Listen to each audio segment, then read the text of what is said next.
Maintenant, nous sommes libérés de la loi, car nous sommes morts à ce qui nous retenait prisonniers. Nous pouvons donc servir Dieu d'une façon nouvelle par le souffle de l'Esprit, et non plus à la façon ancienne par la loi écrite. Que faut-il en conclure? La loi est-elle péché? Certainement pas. Mais la loi m'a fait connaître ce qu'est le péché. En effet, je n'aurais pas su ce qu'est la convoitise si la loi n'avait pas dit « tu ne convoiteras pas ». Le péché a saisi l'occasion offerte par le commandement pour produire en moi toutes sortes de mauvais désirs. Car sans la loi, le péché est chose morte. Autrefois, sans la loi, j'étais vivant. Mais quand le commandement est intervenu, le péché a pris vie, et moi, je suis mort. Le commandement qui devait conduire à la vie s'est trouvé, dans mon cas, conduire à la mort. Car le péché a saisi l'occasion. Il m'a trompé au moyen du commandement, et par lui, il m'a tué. Ainsi, la loi elle-même est sainte, et le commandement est saint, juste et bon. Le commandement qui est bon, est-il devenu alors une cause de mort pour moi? Certainement pas. C'est le péché qui en a été la cause. Il a fait apparaître ainsi sa véritable réalité de péché. Il a utilisé ce qui est bon pour causer ma mort. Et voilà comment le péché est devenu, au moyen du commandement, plus gravement péché que jamais. Amen. Poursuit notre série de prédications dans l'Épître aux Romains. Donc j'étais au chapitre 7. J'ai volontairement sauté les premiers versets, mais vous verrez, j'y reviendrai après. Donc au chapitre 7, et je vous ai lu les versets 6 à 13 de l'Épître aux Romains. Mon frère Sébastien m'a rappelé un épisode de quand on était adolescent. Enfin, moi, j'étais, je sais pas, lui, il devait avoir 13 ans et moi 18 ans, un truc comme ça. Et un jour où il trouvait que ses chaussures, à tous les adolescents, il trouvait que ses chaussures sentaient mauvais. Alors, il les a lavées. Il les a mises dans la machine et tout ça, et il a lavé ses chaussures. Et puis, un jour, il les a remises. Bien sûr, il a fait du sport avec. Bien sûr, il les a portées toute la journée ensuite. Et au bout de 3 jours, elles sentaient comme avant. Et il me dit, les chaussures sont mauvaises, il faut que je change de chaussures. Ces chaussures-là sont vraiment mauvaises. Alors, j'ai utilisé à l'époque une image dont je ne me souvenais pas, mais lui qui l'a marqué et qui m'a ressorti il n'y a pas longtemps.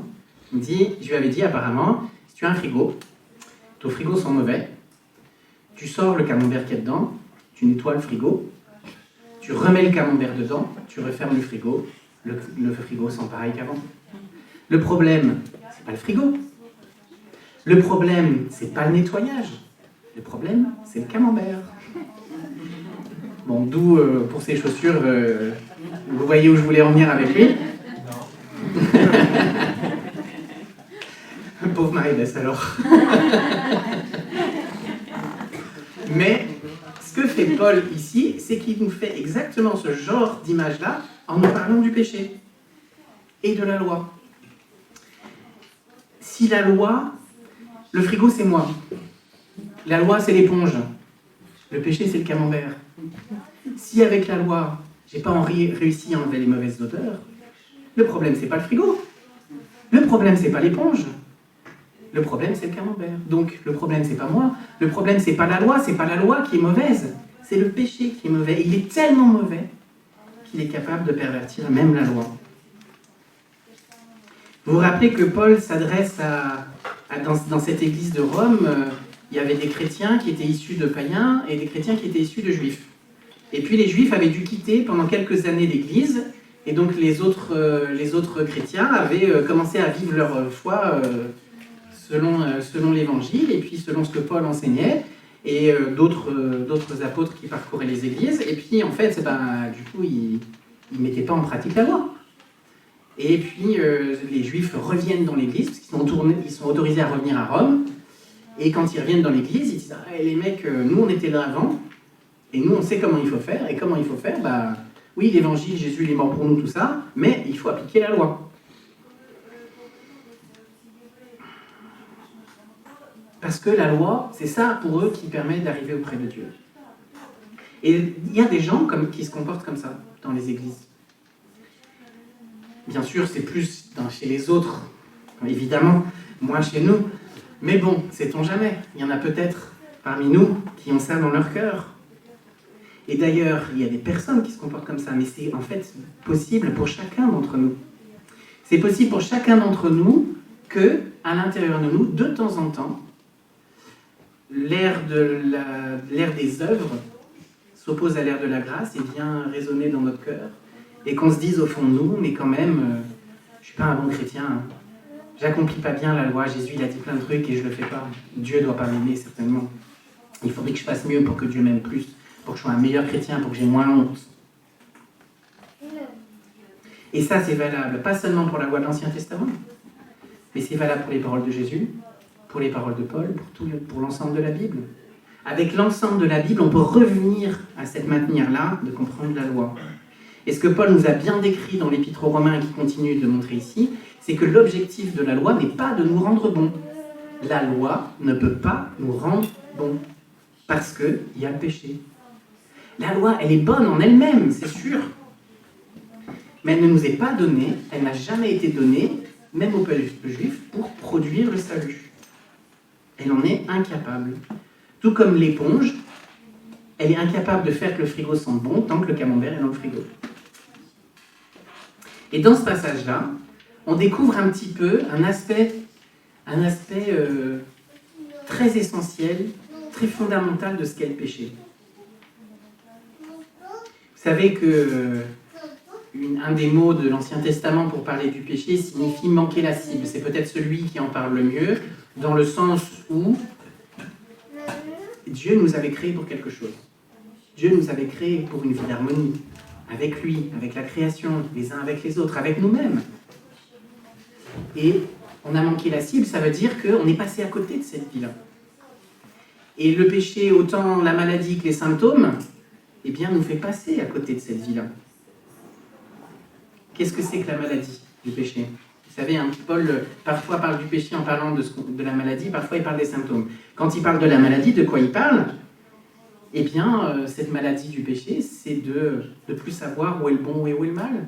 C'est de plus savoir aimer son prochain, c'est de croire que je fais le bien alors qu'en fait je fais le mal. C'est de plus savoir, c'est pour l'être humain, de plus savoir que Dieu existe, ou de plus le chercher, ou de le chercher tout en essayant de garder le contrôle, en l'aimant pas vraiment, en l'aimant du bout des lèvres, comme dit la Bible des fois. Pour reprendre l'image du petit garçon dans la forêt d'il y a quelques semaines, c'est être dans la forêt et oublier que la maison existe. C'est pas seulement on a oublié le chemin, c'est qu'en plus on a oublié qu'elle existe, et on a soif, au fond de nous, de la maison, on se rappelle qu'au fond de nous, on aimerait bien être dans un endroit sûr, un endroit chaud, un endroit où on n'a pas de crainte, mais on a oublié qu'il existait vraiment cet endroit. Ça, c'est la maladie. Et les symptômes, c'est tout ce qui en découle, parce qu'on est privé de la source de la vie, du seul qui nous rend capable de faire le bien, du seul qui nous rend capable de savoir ce qu'est le bien, du seul qui nous rend capable d'espérer toujours. Eh bien, si l'être humain est séparé de cette source-là, bien évidemment, dans sa vie, vont se manifester des actes, des paroles, des pensées qui nous font du mal, qui nous éloignent de Dieu encore plus. Et ça, c'est les symptômes.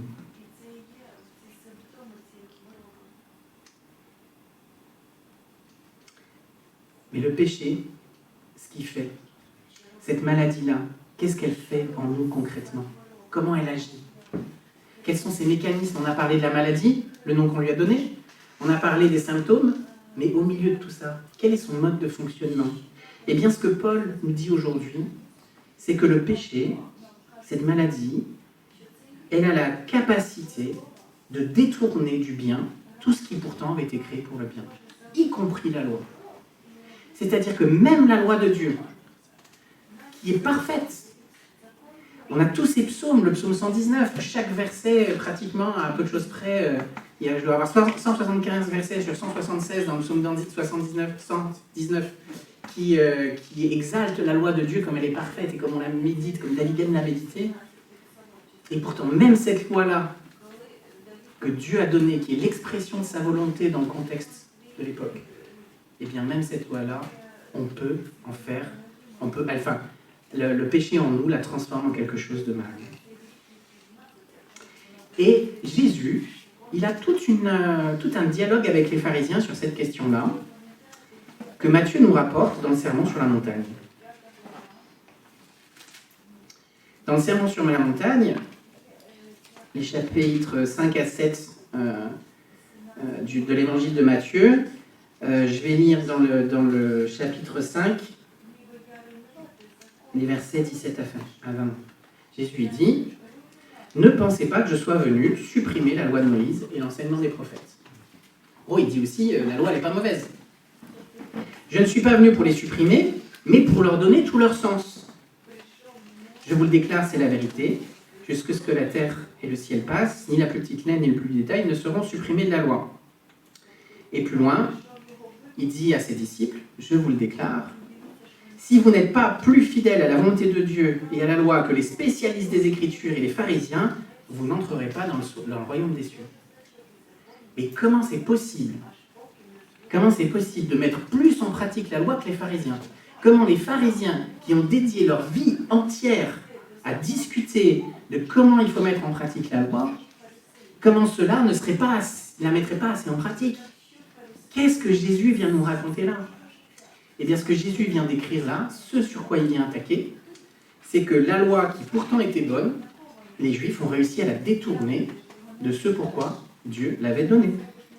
Et alors Jésus va donner des exemples. Tous les versets qui suivent, ce sont des exemples où la loi, elle a été détournée de son but premier.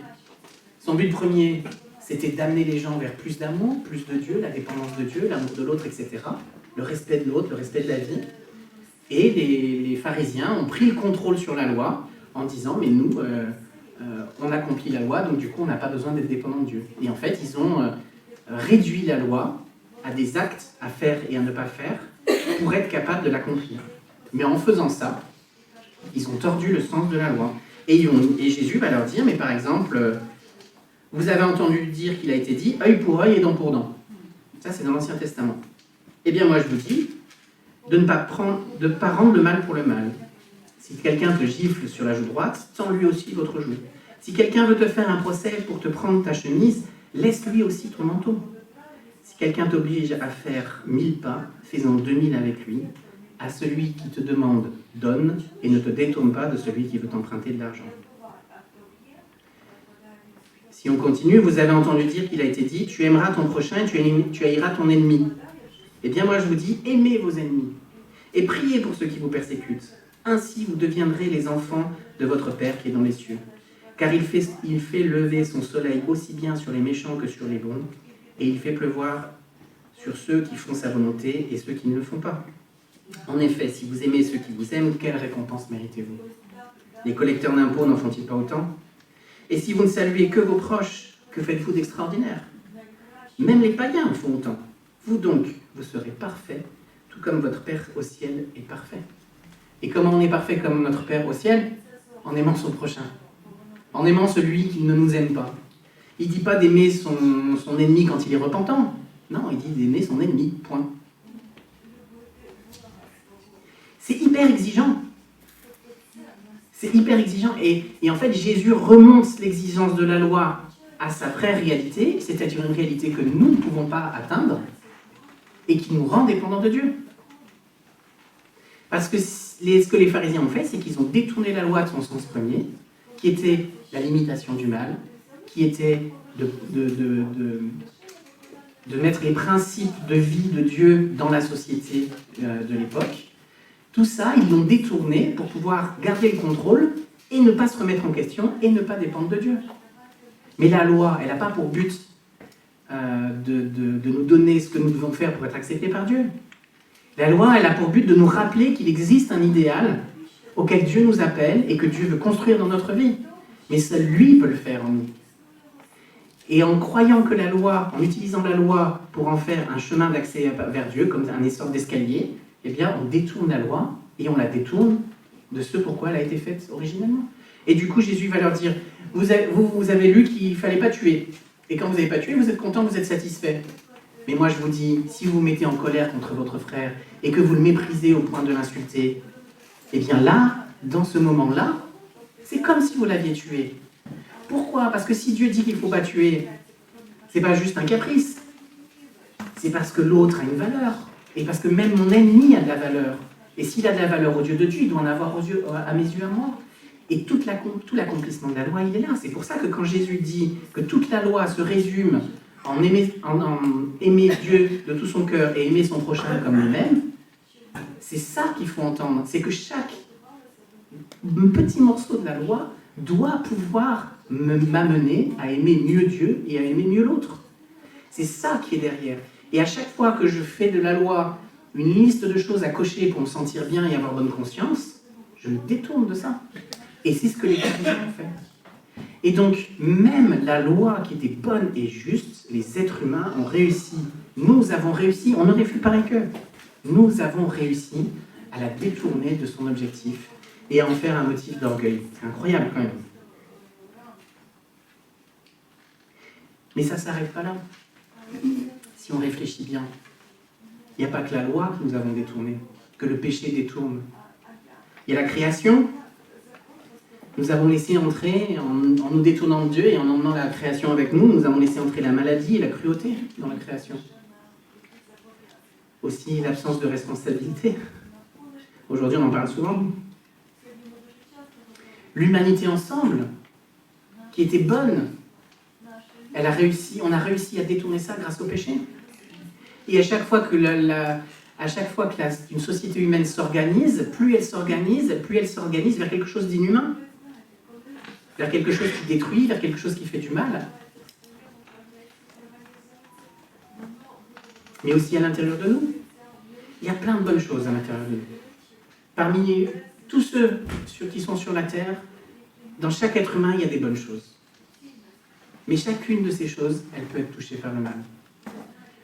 Notre raison, notre manière de réfléchir, dans certaines communautés, on va faire attention à pas trop réfléchir, il faut dépendre de Dieu, etc. Et dans d'autres, au contraire, on va dire oh là là, il ne faut pas trop d'émotions, il faut surtout bien réfléchir pour bien contrôler ce qui se passe. Mais l'un comme l'autre ne fonctionne pas vraiment bien en fait. Parce que notre raison est touchée par le péché, parce que nos émotions sont touchées par le péché. Et il y a des églises où on va dire c'est ni l'un ni l'autre, c'est l'intuition spirituelle. Oui, mais notre intuition aussi est touchée par le péché. C'est pas parce que j'ai une intuition que forcément ça vient de Dieu. C'est pour ça qu'il faut être humble, c'est pour ça qu'il faut dépendre les uns des autres, c'est pour ça qu'il faut tout utiliser avec précaution et humilité. Mais le péché détourne tout ce qui est bon, y compris l'être humain. Nous avons été créés bons, et pourtant le péché détourne tout ce qui est en nous. L'amour. L'amour n'est-il pas le premier qui est détourné? Par amour, qu'est-ce qu'on peut bien faire? Par amour, qu'est-ce qu'on peut bien décider? Quelle loi on peut bien voter? Par amour, certaines personnes vont avoir une emprise sur quelqu'un d'autre et dire « Ah oui, mais je l'aimais ». Le détournement de l'amour. L'amour, c'est la chose peut-être la plus centrale dans l'histoire des êtres humains. Vous n'avez qu'à voir les thèmes des chansons qui sont produites chaque année. Il y en a des centaines de milliers. Bien que la grande majorité ont un rapport avec l'amour de près ou de loin. Et pourtant, là aussi, combien de fois on détourne ces mots-là d'amour pour en faire autre chose? Je ne vais pas rentrer dans le détail aujourd'hui, mais il y a de quoi faire. Tout, nous pouvons le détourner, le mal en nous peut le détourner pour lui faire porter du mauvais fruit. Et dans les premiers versets du chapitre 7 de l'Épître aux Romains, Paul prend une image. Il prend une image, il dit, nous aujourd'hui on est libérés de la loi, mais avant on était sous la loi, c'est comme si on avait été mariés à la loi, c'est comme si on était condamnés par la loi à cause de notre mariage avec le péché. Et notre mariage avec le péché portait du fruit. Un bébé quoi. Et il dit, en fait le péché a été tué à la croix, et donc maintenant on porte un autre fruit. Et on peut utiliser cette image, l'image du mariage et du fruit qui est porté. Quand nous étions unis au péché, par notre nature, le fruit que nous portions, eh bien, c'était un fruit qui se détourne de Dieu. Mais depuis que le Christ est mort pour nous, qu'il est mort et qu'il a réglé son compte au péché, nous ne sommes plus condamnés par la loi, mais aussi nous portons du fruit. Vous connaissez ce texte qui dit que l'Église est l'épouse du Christ? L'épouse du Christ porte l'enfant du Christ. L'épouse du Christ, c'est pas moi, c'est pas chacun de nous, c'est l'Église. Et Jésus est venu la racheter pour qu'elle porte un fruit différent. Il a viré le camembert du frigo, c'est pas très spirituel, mais... Éphésiens 5. Peut-être il faut lire ce texte-là le jour de la semaine où on donne une journée aux femmes pour avoir des droits. Éphésiens 5, versets 25 à 30. Marie, aimez votre femme tout comme le Christ a aimé l'Église et a donné sa vie pour elle. Le Christ a voulu ainsi que l'Église appartienne totalement à Dieu. Après l'avoir purifiée par l'eau et par la parole, il a voulu se présenter à lui-même l'Église dans toute sa beauté, pure et sans défaut, sans tache ni ride ni aucune autre imperfection. Les maris doivent donc aimer leur femme comme ils aiment leur propre corps. Celui qui aime sa femme s'aime lui-même. En effet, personne n'a jamais haï son propre corps, au contraire, on le nourrit, on en prend soin, comme le Christ le fait pour l'Église, son corps dont nous sommes membres. Comme le Christ le fait pour l'Église. Vous avez remarqué que c'est au passé? Il a purifié son Église. Jésus le dit dans l'évangile de Jean, il le dit 2 fois. Une fois dans Jean 15, une fois dans Jean 13. Il a dit, vous êtes purs parce que vous avez cru en ma parole. Croire en la parole de Christ, c'est ça qui nous rend purs. C'est ça qui vire le camembert. Là, oui, ça sent encore un peu, pendant un certain temps. Et oui, bien sûr, il y a encore des fruits qui traînent. Mais aujourd'hui, l'Église porte le fruit du Christ. Parce que nous sommes son épouse. L'épouse que lui, il a rachetée par ses forces à lui. Ce que la loi ne pouvait pas faire, était incapable de faire, n'aurait jamais pu faire, c'est le Christ qui le fait. C'est le Christ qui le fait pour porter du bon fruit. Et quand on entend des témoignages, comme c'était le cas la semaine dernière, d'un passage vraiment des ténèbres à la lumière, avec les 2 témoignages de baptême de la semaine dernière, on a vraiment vu ça de nos yeux, entendu ça de nos oreilles. Ce passage des ténèbres à la lumière, oui, là, il y a du fruit. Là, ça démontre le fruit de l'Église, de ce que le Christ veut faire dans nos vies. Ce que la loi ne peut pas faire, le Christ l'a fait dans la vie de certaines personnes. À chaque fois que nous ne perdons pas courage, à chaque fois que nous croyons en la bienveillance de Dieu, que nous rejetons le légalisme et que nous croyons en sa bienveillance, en sa grâce pour nous, à chaque fois qu'on se remet en question, à chaque fois qu'on se tait par amour, à chaque fois qu'on aime contre toute logique, à chaque fois que... moi, je crois que c'est le combat de la foi, il est beaucoup dans le fait de ne pas perdre espoir. Je sais que beaucoup ici ne me contrediront pas, le combat de la foi, c'est souvent ne pas perdre espoir. À chaque fois que nous gardons espoir parce que nous sommes en Christ, c'est là que nous voyons son fruit, le fruit qu'il porte dans son Église. C'est là que nous voyons son œuvre, et ce fruit-là, c'est le fruit du Saint-Esprit, c'est le Saint-Esprit. Marie était enceinte par l'œuvre du Saint-Esprit, bien l'Église aussi. Et si elle porte du fruit, c'est par le Saint-Esprit. Voilà pourquoi ça vaut le coup de méditer la loi. Pas la loi, le sermon sur la montagne, l'épître de Jacques, évidemment tout ce qui dans toutes les épîtres nous invite à nous mettre en route. Pas parce que ça doit nous amener à être meilleurs, mais parce que ça nous rappelle cet idéal. Parce que nous sommes oublieux, parce que le péché a tordu tellement de choses en nous, on a besoin que la loi, elle éveille en nous ce désir de Dieu, ce désir d'harmonie, ce désir de justice, ce désir de beau, ce désir de bon dans nos vies. On a besoin que la loi, elle nous rappelle ça. On a besoin qu'elle nous le rappelle, et on a besoin qu'elle nous stimule pour rester dépendants du Christ et venir vers lui pour qu'il le réalise en nous. C'est ça le rôle de la loi. Il faut arrêter d'entendre la loi sur l'ère des œuvres, cette ère qui nous dit « il faut que tu fasses mieux, t'es pas assez bien ». Il faut entendre la loi sur l'ère de la grâce. Oui, c'est vrai, on ne fait pas assez bien. Et c'est bien pour ça que Jésus est mort. Et la loi, elle doit nous donner le goût de Dieu. le goût d'être dépendant de lui. Vous ne serez jamais indépendant de Dieu. Si vous croyez que vous êtes indépendant de lui, c'est que vous êtes égaré. Nous ne serons jamais indépendants de lui. Tous ensemble, nous pouvons avancer, nous stimuler, pour nous encourager à être proches de lui, à venir chercher en lui ce fruit-là, le fruit de l'esprit qui nous fait grandir. Parce que oui, le péché est toujours là, en nous, et que ce péché peut tout détourner.